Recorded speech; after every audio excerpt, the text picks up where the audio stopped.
How's it going, everybody? Nick Daniels here yet again, giving you folks another movie review as I sit awkwardly on the back deck, rocking the shades, and letting the dogs just go do their business.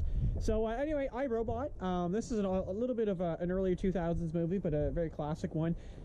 Basically, spoilers ahead if you haven't actually seen I, Robot, but basically, robots are like an actual integration in society at that point. So robots, you know, they do the mail for you, that, you know, you have like a personal robot that goes with you, and throughout the movie they upgrade them into this new model, but eventually this one is actually to take over, because basically there's three laws of like for robots, three rules. And basically, they're not allowed to really harm humans, right? They got to do the best thing for humans. They can't harm humans. But at the end of the movie, they basically harm humans, right? Because the best thing for humans is basically for the robots to take over, in a sense. And this one detective that you follow the whole movie, he's got a real grudge against them in the first place, but ironically he follows a bunch of breadcrumbs, and eventually he's actually the one who solves this and ends up basically saving humanity. But I always think it's a really interesting movie. I've always enjoyed it. I've watched it a couple times, but a couple of reasons I've always enjoyed it, because again, it's something that I think we are at a possibility of, right? That is something that will happen. Look at little Bales. There she is, doing little stretches. But yeah, like I said, I think that's something that's a possibility. I don't know if it's in our near future, but I definitely think that iRobot, again, it kind of grasps at something that, you know what, that is something that is plausible, right? And you know, it's also like, if you look at like the Matrix is the same example, because again, the robots are initially designed, they're supposed to do like the best thing for humanity. Well, the best thing for humanity is actually just to take them out, right? Or use them as a power source, in that sense.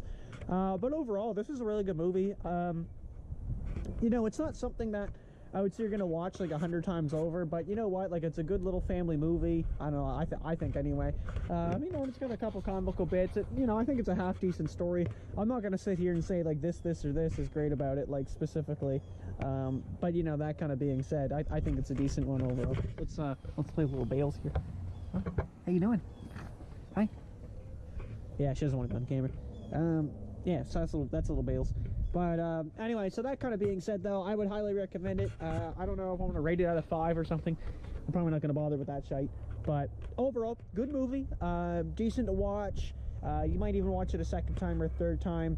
And if you like seeing robots kind of take over the world and humanity fighting back, it was weird, actually, now that I think about it, they didn't really use like military. It was just like a bunch of people on the street, like a big crowd of people, and they just kind of like walked up with baseball bats, and like a couple of them had like guns. You know, to be fair, like, if I'm going to oppose these things, I mean, I'd probably bring in military. You know, like that would seem like a logical choice to me. I actually don't remember if they were in there or not, to be honest, because I was only skipping through a couple parts of it last night, but I have watched it before. But either way, you think that they'd be calling in like the tanks and shit, but you know what, these robots obviously could probably get through. And of course, there's one robot in the movie that's supposed to have like feelings. He's supposed to be able to feel anger and stuff like that, right? So, and again, I don't think that's necessarily that far off, right? Like, that is something that we could see in our near future, but it's definitely hard to say, right? So thank you so much for watching, everybody. This is Awkward Camera Guy 96. I'm just gonna roast myself in every video, coming at you live, and we'll see you in the next one. Peace.